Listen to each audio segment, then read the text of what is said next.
Hey, what's up, everyone? Welcome to Dojo Talks. Today we're doing Dojo Talks all about your rating or Dojo Talks ratings. For me, this is actually, I think, a very important topic nowadays because I think, especially with the influx of many new players, I think in general people are quite confused about the rating system and their own ratings and how much importance they should treat, their OTB ratings versus their online ratings, which includes their puzzle ratings. And I figured this would be a great opportunity to kind of answer a lot of people's questions and correct a lot of confusion that I think people aren't even aware of. So I have a number of questions for you guys. First, I just kind of want to hear your general temperature on this topic. In general, are people too focused on ratings? Let me throw it to Jesse. Oh, I get to go first. Well, I'm hoping we're going to fight on this one. I'm hoping we're going to fight on this one. No, I don't know exactly what Kostya is going to say on the rating question, but I have a feeling he's going to give us a soft millennial answer, saying something like ratings aren't that important. Well, I'm here to tell you that ratings are amazing. And because Kostya's never worked outside of chess, he doesn't know about the real world. And let me tell you about the real world. The real world is a nasty place where you never know exactly where you stand. You never know. Like, there's people BSing you all over the place. And if you work in any kind of organization, there's going to be somebody who you think is an absolute idiot, and they're going to propel themselves to the top of that organization by all kinds of social means that you don't feel have any substance. The extroverts win. The extroverts win in the outside world. Screw them. They don't have an objective measure. Now, you could say the rating system is not absolutely accurate. Fine. But it is at least a reflection of some kind of, and a measure, a reflection and a measure of chess ability. And it allows people to know where they stand. Amazing. And in real life, you generally don't know. And even worse than the guy above you, who's above you in some kind of structure and you think he shouldn't be there. Even worse than that is you can delude yourself in the real world thinking that you're a genius. Oh, no, maybe you're not the genius. And in the real world, let me just give a quick example. Basically, 99% of the world thinks that they have the correct political opinions, that they have some access to the truth. I love chess that it just cuts you down. It'll force you to be modest, and the rating just at least gives you a measure. Okay, so that's my rant, Kostya. That's my rant. Yeah, I mean, let me just say that I'm not going to say that ratings aren't important. I think they are important, but my feeling is more that people are, in general, hyper focused on the ratings, and this is leading them to, I think, some really unhealthy mindset. But let's bring David into this. Where do you stand on all this, David? Okay. Well, Jesse, as usual, made up what Kostya would say about it, and as usual, had a terrific rant, and as usual, didn't answer Kostya's actual question. Kostya's question had nothing to do with our ratings, good or bad. It was, are people too focused on ratings? So check this out. This is how you answer a question. The answer, Kostya, is a lot of people are too focused on their ratings. Oh. Cool. Very good. And David, if I could follow up on that, do you think that it is holding them back in any way? Do you think it's a healthy mindset to have, or does it matter?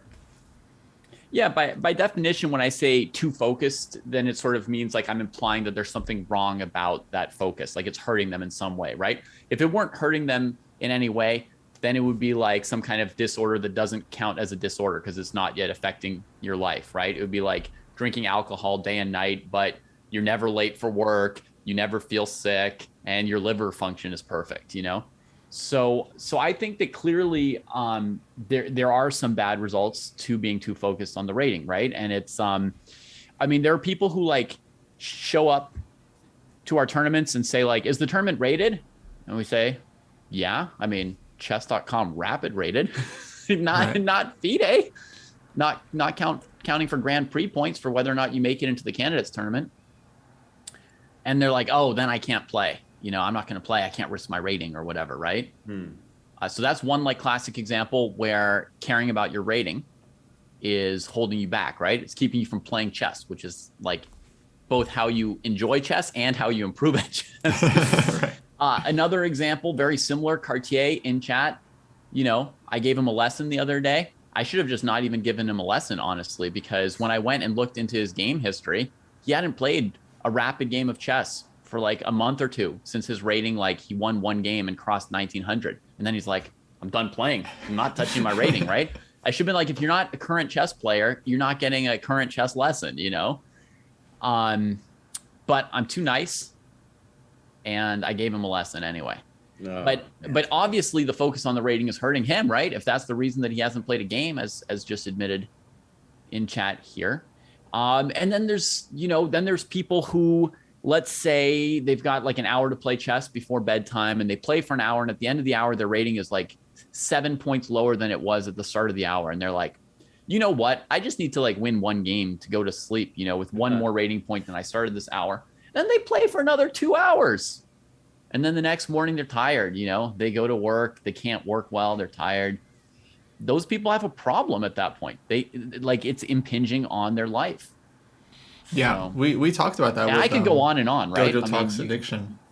You know it, Kostya, right? There's like a million people who are suffering in ways like that. So, that's pretty much why I wanted to do this show is because there's all these kinds of things that we've seen out there. The examples you mentioned of people not wanting to play if it's a rated event, that's extremely common and I think hurtful if you're losing out on a chance to practice, get your games commentated on. Like, that's not a super common thing that people have access to. And and then for me, it's really people I think almost like drive themselves crazy thinking about the rating, and I think it's not helpful at all. Another big one is that people will generally confuse their day-to-day form with some kind of reflection of their actual chess strength. So like one day they gain 20 points, the next day they lose 40 points, and it's like, oh, I'm 40 points weaker all of a sudden is like the kinds of questions that I see, like, what's going on with my chess? How did I? And that's like actually a very, very typical question. People will be like, I've been working for a month, but my like blitz rating hasn't moved. Like, what's that about? And it's a very reasonable question. They're trying to figure out, like, am I not doing the right stuff, or like, is what I'm doing not useful? And I think the answer is like, usually it's pretty useful stuff. The people that are like really putting in work, they're usually putting in thoughtful work and improving their chess. It's just that it doesn't necessarily reflect in your blitz rating, right? Your blitz is just going to be measuring different skills that you may be working on your like long calculation and like your end games, and then your blitz games, are just kind of like messy, and that's just blitz. It's a very volatile game. And I think it's one of the last things to actually even improve as someone is getting better.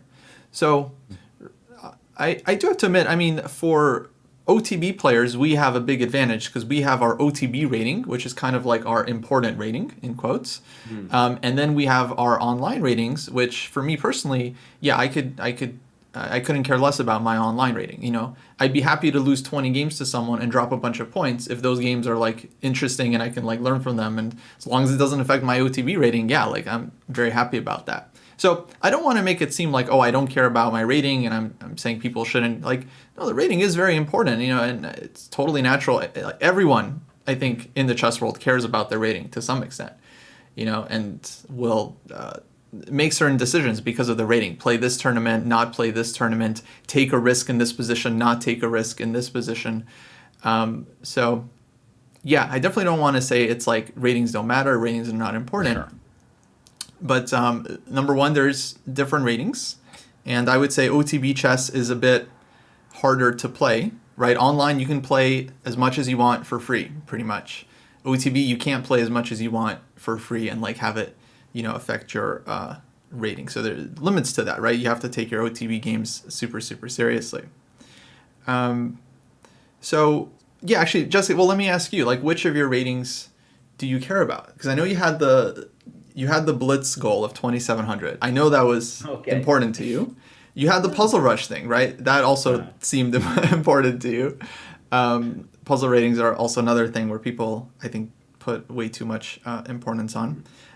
Do you care about your online ratings?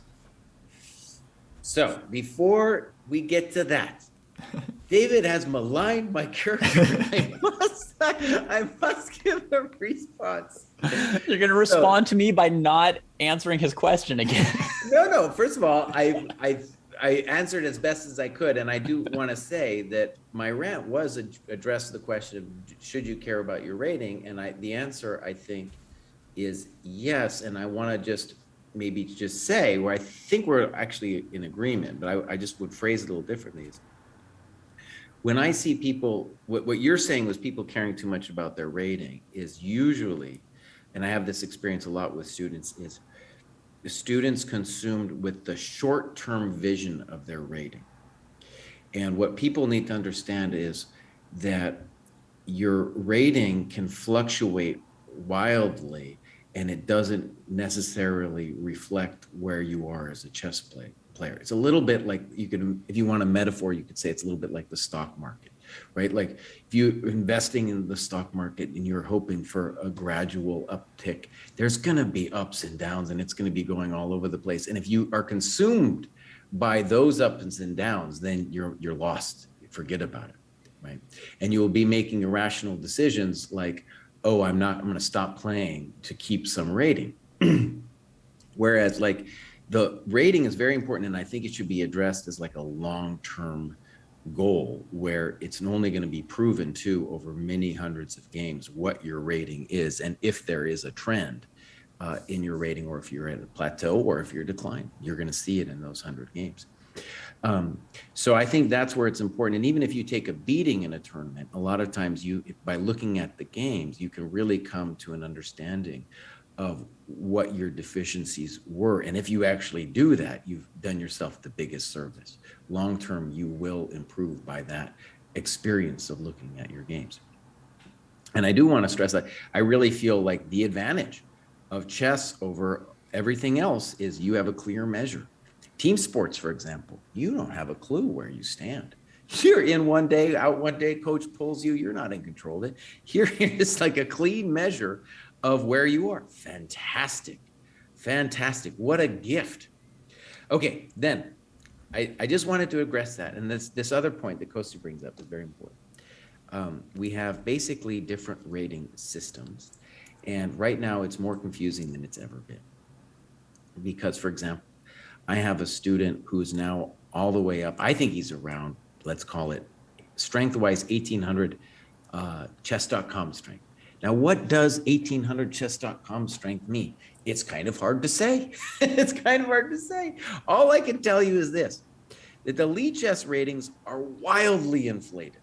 They're just like, they seem to be more inflated every month. I just look at those things and they're just going through the roof. The chess.com ratings are a little bit more modest, but I think it's fair to say that back in the day, what we would say is the USCF rating, the US rating was like 150 points. You got to throw in about 75 to 100 points to get the FIDE rating. So if you're 2,500 FIDE, you're going to be about 2,575 USCF, something like that, maybe 2,600, somewhere in there. And then chess.com, it's obviously more than that. Lead chess, it's obviously more. Now, do I care? I really only care about the FIDE rating. And that's a little bit of a reflection of where I am in my age. And it's interesting because, like I said, I have this student and he's never even played an over-the-board game. Never even played, because he started in this pandemic time. And we got loads of people like that. And for them, the chess.com rating or the lead chess rating, that's all they care about. And in all honesty, why shouldn't they? If they're not playing over the board, that's going to be their point of reference. And so I think what we're going to get now is we just have more and more rating systems out there, and they are different. It's definitely different playing online than playing over the board. And I don't care about it at all. I don't care about the puzzle rating. That was just a fun thing I did as a personal goal. I don't care about the blitz rating. That was just also a fun thing I did, so all that stuff is just, maybe it's kind of cool to say you made a certain puzzle rush thing. It's like a little goal you can give yourself, but ultimately for me, meaningless.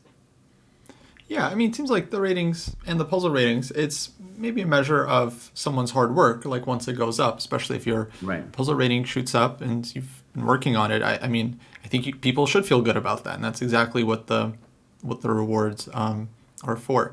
Yeah, nowadays that's one of the things that's definitely changed in the last maybe just couple of years is you can no longer just say like, oh, this person has this rating. Now you need to clarify, is this an over the Yeah. board rating or an online rating, right? FIDA USCF, like, okay, whatever, close enough. But yeah, now if it's an online rating, it can literally be all over the place. And yeah, you get people on one side of the spectrum that like reach, 2200 online and they're like, okay, so I'm master strength now. Like they just really have no clue how the ratings compare to each other. And then I think to a lesser extent, you have people that just put too much like importance on it. And yeah, I think I did a whole video on this for our YouTube channel. But like when people get close to their peak, or they get close to their target, like they're at 1595 or 1995. The point I made before is just like, yeah, like your daily form is going to fluctuate. If your rating is 1995, you basically made it to 2000 already. And instead of just like thinking, oh, how do I get these like last 5 points, and you're like freaking out and your hands are like shaking every single game, that it's like match point for you. Like instead, you should already just be thinking about like, okay, I got to 2000. Now how do I take the next step? How do I advance?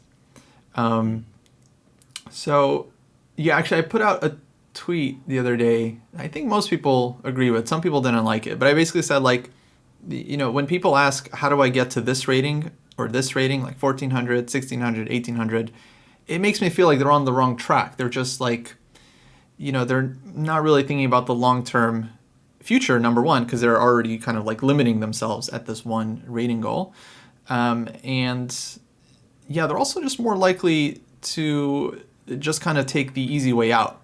Like so many times, I've seen on Reddit, which is not a great place for advice, but that's where people go, including chess players. So many times I've seen the advice that's like, oh, if you want to get to 1200, just play the London system, just do some tactics, and you'll get to 1200. Or like, oh, if you want to get to 1400, just play Evan's Gambit. No one knows what to do against that. You'll shoot up to 1400, and then you can learn how to play chess from there.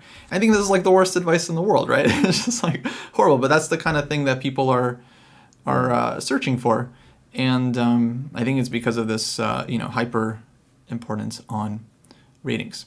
So let's move on. Let me ask you guys, how do you approach the topic with your students? Like, what do you tell them about it?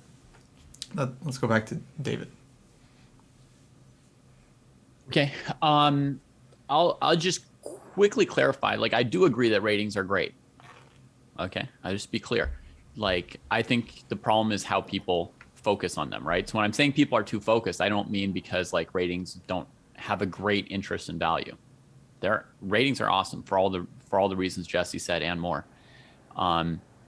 So how do I discuss the topic with students? I mean, basically, like the first thing I tell them is to like not worry about their rating. And that's like the first thing. It's like the goal is to improve, and then you're going to measure whether or not you've improved based on the rating. The rating is necessary, right? But like if somebody's got a coach, it's even great to outsource like checking your rating to your coach. Then you don't even have to like check it, right? Your coach can tell you when you made it. I just feel like it's almost like counterproductive to be like trying to measure your progress nonstop as you're headed that way. For a lot of people, it creates these different psychological weaknesses and problems. So, I try and tell them like, don't worry about it. I won't tell them it doesn't. There's a sense in which it doesn't matter. It doesn't matter in the sense that like, we're not judging whether you're a good or bad person based on your rating. We're not judging whether or not people are, whether or not you're deserving of love based on, what your rating is or stuff like that. So I generally tell people like, don't worry about it. And, sometimes quote unquote, it doesn't matter. Although of course I'm going to be checking it for them and making sure that there is progress over a longer period of time. Yeah. What about you, Jesse? Well, in terms of students, I really just want to get them to see the longer view. I get so many people coming to me, and a lot of them I don't even teach, but I just get a lot of emails being like, buddy, you need to help me become GM. And they're like 1,400. I'm like, oh, boss, hold on. We got to talk. We got to talk about some other, more proximate goal before we go there. And then there's often, like you guys are basically reflecting my own experience when you're discussing this. There's this urgency that's becomes nearsighted, right? Like, I want to hit this goal soon. What do I need to do to get there? And it's usually very counterproductive. So, for example, something I've learned in pandemic time, coaching some people who are really, like, for example, my student Jamil, who has never played over the board, is there were certain steps that I took with him where it was a long-term thing that wasn't going to give immediate results, namely to stop him, to force him to stop playing blitz, and then to make the games longer and longer, and then for us to then go over those games. That has been amazing. It's been easily seen in the quality of the play, that's gone up. Another student, I've had other students who are consumed with openings, and I'm like, dude, I know why do they study openings? Because they've had a game or two where their opponent fell into some trap and it made them feel strong. And then it was like, oh, if I just had the power of this opening behind me, I would then reach the next level quickly. And so I say, no, we're going to stop you from studying openings. And I have one student, bless his heart, who has actually done it. He was an opening fiend before, and he's gone cold turkey now, and he's making progress. And I can tell it pains him, because a lot of people, it's kind of enjoyable. They're obsessed with it. We have some people in the dojo that are obsessed with the openings. And it's not like the openings aren't important. It's just that usually the openings, if somebody's obsessed with openings, it's a clear sign of that short-sighted view of, I'm going to get there using this. This is going to be my quick fix to get me to the next level. And it might give some superficial signs of improvement, but overall, like over, let's say 100 games, it's not going to show nearly as much as other work, especially just playing longer games and looking at it would show, which does, it takes a lot more work. It's a lot harder. And it's not going to show immediate results. In some cases, there's even like a setback, I find, right? Like you start going over your games, and then, people have to learn how to do it. Maybe you get caught up in your head. It's a process. So it's going to take a little while. It's not going to be some instantaneous progress. Yeah. And that's the thing people have to understand. That's the big point, right? Is that chess improvement, it can be very slow, and it takes a while to kick in. Even if you're doing really, really good work, even for months, it just takes time before it all kind of internalizes within you. And that's why, my suggestion for folks is to just, set a goal. People always come back to this, what's wrong with goals? Like, nothing wrong with goals. Set goals and dreams and so on. And I think it's a fantastic motivational tool. But then beyond that, just try not to think about the numbers. Try to think about the numbers and your identity as a 1,500 or a 1,200. Just try to think about that as little as possible, and try to focus on just learning chess ideas, like how to calculate better, how to evaluate positions better, and so on. And if you have a tournament, for example, you should judge yourself not on the performance. I understand the performance is going to be, either going to make you happy or going to make you sad. That's totally natural. But generally try to judge yourself on things that are kind of more within your control. Like, did you spend a lot of time during the games? Did you remember to look out for your opponent's, tactical ideas? One thing for me that I've been, working on a lot is my technique. So after a tournament, I'm always asking, did I convert my positions efficiently, right? Or did I allow counterplay? Did I allow chances? And so even if I win a game, but I allowed my opponent tons of counterplay, I'm not really happy about that game, right? Okay, I'm happy I won, but I'm not happy about how I won it. I think that's really important to actually improving in my view. I think a good tool that can be used in terms of how to talk to the student about rating, and also how to incorporate goals and ratings into improvement. We've all said that it matters more how your rating changes over several months than from day to day or tournament to tournament, and that there can be like a dip when you learn something new, and then improvement comes later as you incorporate it better and better in the other stuff you already know. So I think one useful thing can just be to say, hey, we're spacing out. We're using a goal to also space out when we're checking on your ratings. So let's say somebody has a goal. They want to go from 1,400 to 1,600 over the course of the year. Then you say, okay, look, on December 31st, we're going to check if your rating is 1,600. And that gives us 11 and a half months or whatever to play games and try out different openings and work on your end games and incorporate some new thought process things, et cetera, et cetera. And we're not going to worry if what your rating is on February 12th versus February 27th versus March 3rd, right? So just sort of like use a goal to also force out that long-term thinking. I mean, if I get pushed back on that, I don't like the deadline, because to me, if I set a deadline like that, then I would want to see how close am I to my deadline. Like, am I almost at 1,600, or And I think that would be the smart thing to do if you did have a timeline that was really important to you. Then maybe 6 months down the road. So maybe I would check like every 3 months to see like, okay, have I made any progress? Do I need to like totally revamp what I'm doing? Speed it up, or am I doing great? I don't have to change anything. Yeah. Wouldn't that already be an improvement on checking every day or week? Yeah, definitely. But I would say, like, I don't know. For me, I wouldn't worry about the timeline, because I think there's many cases where someone does get to 1,600 strength, but their rating is lagging behind. And to me, that's still a huge success, right? They got stronger as a chess player. It's just they didn't play the games yet to necessarily prove it, which is an important step. But I think the more important part is actually getting better, like the improvement part. Yeah. Mm-hmm. So, okay, kind of switching topics a little bit, but I feel like most players do weird stuff when they're facing opponents that are particularly higher or lower rated. We've probably all heard the classics, like people playing very safe against high rated players and then not taking lower rated players seriously, and thus losing games.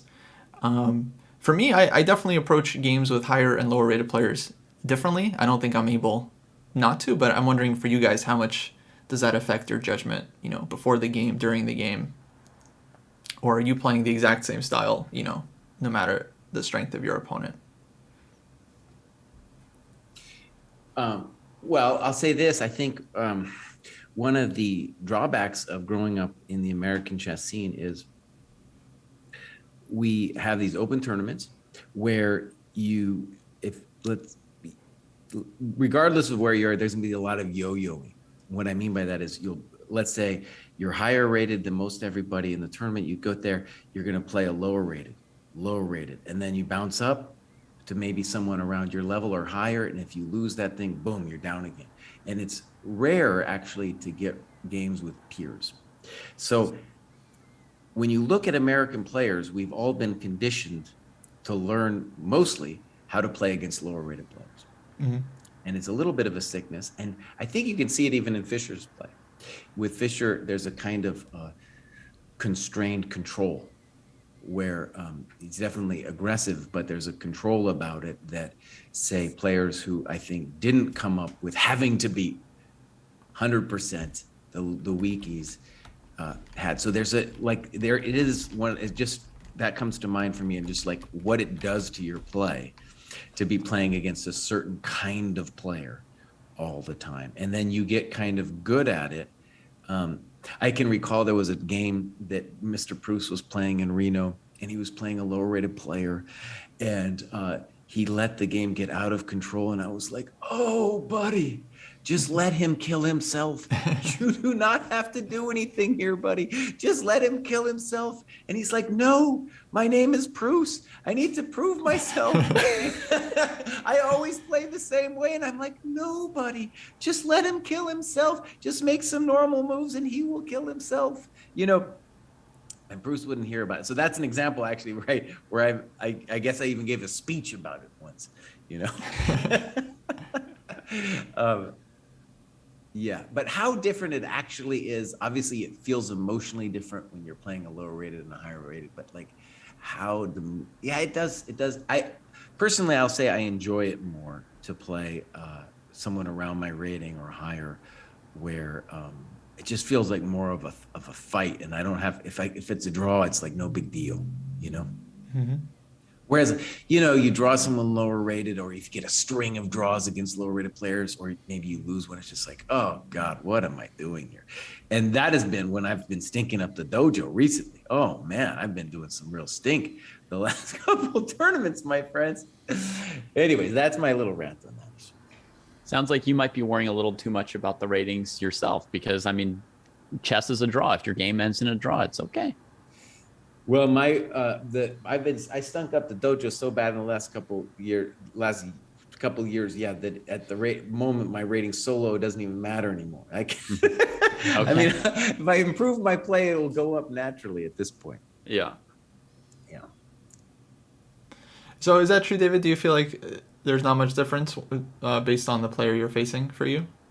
For me, for how I play, I actually do change my play sometimes, especially if I've looked at a player online. I mean, not necessarily online. If I've looked through their games, if I've prepared, I might change how I play. And but it depends all the time on different things. I mean, I think that the stereotyped bad ways to play are definitely bad, like playing scared against a good player and playing not carefully against a weak player, just assuming that they're going to, suck or blunder stuff or whatever. I think both of those in the extreme are definitely wrong and silly. And so to some extent you might say, oh, just play the same or normally against everybody. But I think I make some changes. For example, I was playing in a tournament against a kid who was coming up, but he wasn't that good yet. I saw some spots of talent, some positions that he played well in his games, some that he didn't play well at all yet.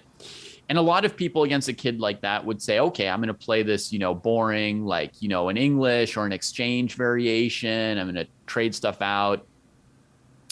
And, I just said, well, there's like a real strength gap here. So I'm going to play into this kid's greatest strength. Now, normally when you prepare for somebody, you're trying to find their weaknesses, right? But I played into their greatest strengths because I thought it would make the game more interesting. Oh my God. And when I play random, blitz games against players rated 1,000 or something like that, I like to, hang my queen in the opening or something like that, so that the game will be closer and more interesting. So that's just okay. That's just good sportsmanship, and like casual play. I do change things around, based on the strength or weakness of people. And I've spent a lot of time playing weaker players, I think, compared to other people, because I spent a lot of time teaching and like running my own over the board chess club. So I would play with people to welcome them into the club and stuff. And, just as being senseis in the dojo again, we might be tempted to play a bunch with our viewers. And I have had to be very careful that doesn't relax me and cause me to expect mistakes. Right. The more you do it, because then you get a mistake and then you get a mistake and then you start expecting mistakes. So that's something that you really have to fight against. But I think that it depends on your goal, right? Are you trying to learn the most from your game? Are you trying to improve a certain facet of your own game?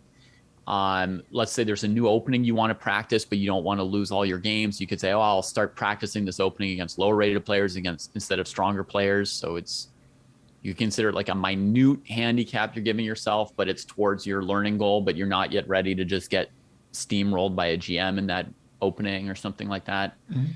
So I think there can be all kinds of different, like, small reasons to make little modifications. Yeah. I mean, for me, I definitely feel a difference, even if it's something I'm consciously thinking about, like not to underestimate lower rated players. It still happens. I think it's really natural, psychologically, and hard to avoid.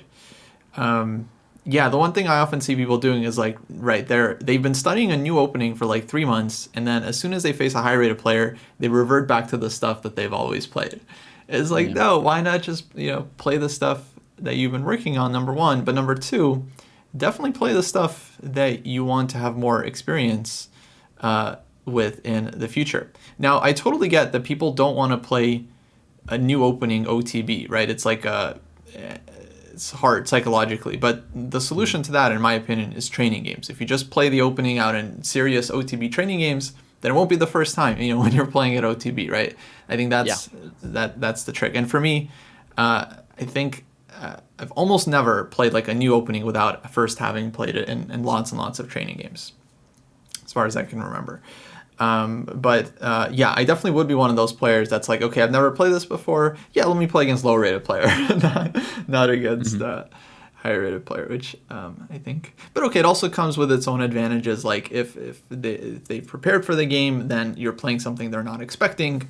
They'll be less prepared for it, so that's kind of better. Whereas the stronger player, they've kind of seen everything. You're not really going to surprise them, even if you've played something totally new. Yeah. There's so many different situations, different places we could be playing a game, ratings, norms, prizes, new openings we're studying, so many different scenarios. I think maybe beyond our own experiences, we should give like a tip or two to players out there who are rated, let's say 1500 and aren't preparing for another GM in some tournament. And, should those people be playing differently? Like, if Michiko or Christian go to an OTB tournament next week, should they treat, a 600 rated opponent the same as a 1600 rated opponent or not? What do you guys think? Well, I'm glad we brought up the topic, but yeah, go ahead, Jesse. Well, on this note, I think it's interesting to say last week in our Dojo Talks, we were talking about how chess has changed. And one of the things that's changed relates to this. And that is, back in the day, there was a mystique of the higher rated player, as if they were a high priest or something, as if they had access to some kind of knowledge that the lower rated player didn't have. Now the lower rated player can turn on the computer and easily sees that the strong player is blundering basically all the time. And that knowledge changes the game, because all of a sudden, it's not like it was back in the day where the lower rated players would basically be begging for draws and then would play passively. And then it was honestly a lot easier for the higher rated player to deal with the situation. Now these lower rated players, instead of say hiding in the opening, they've got their chessable courses and they're hunting the higher rated players. They know that the higher rated players are going to make mistakes, so they're now looking for them. And there's a lot more aggression that I can tell you, as playing in the last couple tournaments, from these young kids. They don't care. And is it more dangerous? Yes, it's much more dangerous for the higher rated player if the lower rated player is just on a mission to kill you. Yeah, of course that's the way you should play. You should realize, they're going to make mistakes. They don't know. They have there's no mystique. It's over. The days of the mystique are over. Well, it kind of ties into the general discussion on openings and how important are openings. And that's another thing. Yeah, people, one of the reasons they like openings, because then they can feel comfortable against high-rated players. Like, they know the position. They're not just going to get totally blown off the board, which I totally understand. But even there, I feel like, for me, when a player truly makes progress is when they're willing to kind of like fight on equal terms with a stronger player, right? They're willing to go for complications. They're willing to accept material if they think it's right, or to sacrifice material. It's not like, a player just learned some openings and then all of a sudden they're 100 points stronger. I think to get stronger, it has to come with certain growth in your psychology during the game, of course, your calculation skill and middle game knowledge and so on and so forth. It's another thing where I think people place a little bit too much focus. So, okay, as we kind of wrap this up, guys, what advice would you give for players, like, kind of, thinking about their rating?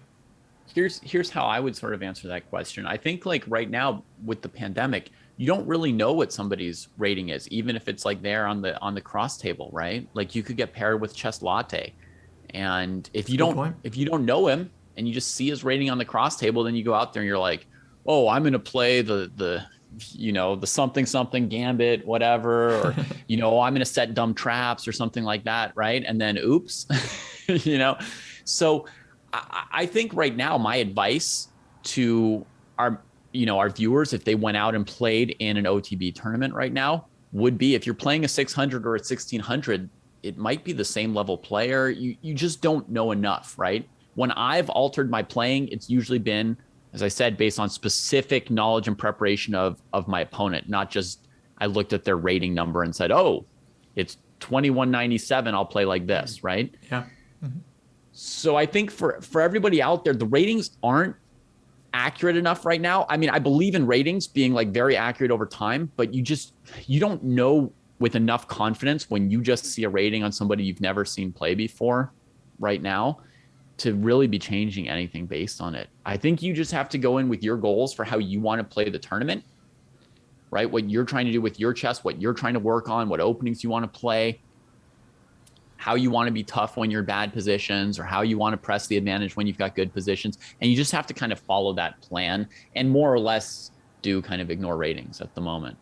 Yeah, I think that's a good point. And yeah, I'm glad we talked about this topic, because I saw a couple people in our chat that totally fessed up to like, oh yeah, I play for tricks against low rated players, yeah, all the time. It's like, wow, yeah, definitely don't do that, guys. Yeah, number one, you don't really know how strong someone is, especially nowadays OTB. So really be careful. And yeah, number two, it's like even if a player is lower rated than you, like anyone can have a good game, anyone can have a good day. It's like you really like shouldn't just be kind of not taking them seriously. I mean, I think at higher levels, it's like we see this like very slim margins, just like the slim psychological thing. Like you kind of expect your opponent is going to mess up at some point, and so you're more likely to keep the tension. But I feel like at lower levels now, thinking people are probably extremely overconfident when it comes to facing lower rated players, and you often hear it in their language as well. You'll hear people say things like, "Oh man, I just lost to a 1200," or "I just lost to a so and so," and it's always derogatory. It's just someone who's like lower rated than them. But it's like they might have played a good game, you might have played a bad game. You know, you're gonna blunder one out of every X number of games. Like it just happens, right? So I would I would just caution people against going down that path too much. I kind of want to tell a little story, and hopefully this will shed some light on what we're talking about. It was just I had just an illuminating moment for myself. So, friends of the dojo, Strong Chess, and I am Greg Shahade, talked me into doing some CrossFit. Now, in the gym, I want to assure you, I am just some regular schmo. There's a lot of people who are much stronger than me, and it's just something I've been enjoying recently. One thing I realized in the gym was that in terms of who I would like to be in the gym around me, I realized, oh, I don't care at all. I don't care at all whether I'm in a gym with super fit people. What I care about is that the people come in there and have a kind of both respect for the gym and what they're trying to do, and that their progress is like a long-term project that they're serious about. Like, I don't care if someone shows up and has never exercised a day in their life. In a lot of ways, that's even more inspirational to be around. And it's obviously annoying if you get somebody and they're like pissed off that they didn't hit their daily PR, their PR for whatever thing was going on that day. How annoying. Give me a break. And by seeing what I wanted to see in other people, I was like, oh, right, well, that's essentially what I'd like to see in myself in the chess world. And I tell you, as a coach, if you get somebody who is just like, oh my God, I'm such an idiot, why didn't I make this move? As a chess coach, you're gonna get a lot, by the way. And that's like a real energy suck for me, because I can't do anything with it. I can't help you with the moaning, you know. But if you have a longer range view, I don't care what your rating is when you come to me as a student. It doesn't matter to me. But as long as if you have the right attitude of like, okay, this is going to be a project, I'm very serious about it, and it's a longer range view where I'm going to have like a long checklist. And this is something that we're trying to develop with the Dojo training program. I have a long checklist of competencies, things I want to do, and then I will be at the next level. Then that's just a beautiful thing. And when I see that in other people, it helps me realize, well, that's where I should be too. You know, and there's a certain kind of attitude where, especially if you're caught up in the short-term business of it, it's just bad psychologically, man, you know, because you're going to be down on yourself, you're beating yourself up, and then you're not fun to be around either. Then you're just not fun to be around at that point for yourself either. You're not fun to be around yourself, you know, at that point in the game. Yeah, there's a lot Anyways, of people. that's just my little 2 cents. Yeah. It feels like, yeah, there's a lot of folks, maybe kind of a different topic, but they have like a very fixed mindset, which I think is, yeah, definitely kind of its own issue.